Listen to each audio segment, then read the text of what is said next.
Što se tiče zdravstvenog biltena u ovom trenutku, mi smo i sinoć nastavili sa prijemom povređenih iz tog regiona i zdravstveni bilten govori da su svi pacijenti stabilni i da nisu životno ugroženi.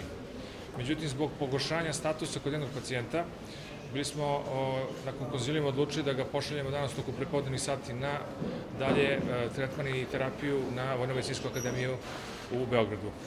S druge strane, zbog kompleksnosti povreda pacijenata koji su vojni osiguranici, pre svega u smislu povreda ušnog aparata, 7 pacijenata koji su stabilni i potpuno zdravstveno neugroženi, smo poslali ih malo pre takođe na Vojno-medicinsku akademiju na njihovu ORL kliniku. To je sve naravno u komunikaciji i koordinaciji sa zdravstvenim vlastima, odnosno sa upravom Vojno-medicinske akademije. 4 pacijenta naših vatrogasaca su zbog lakših povreda otpušteni i upućeni na kućno lečenje sa naznakom da u slučaju eventualnih novih komplikacija se odmah javi urgentni centar.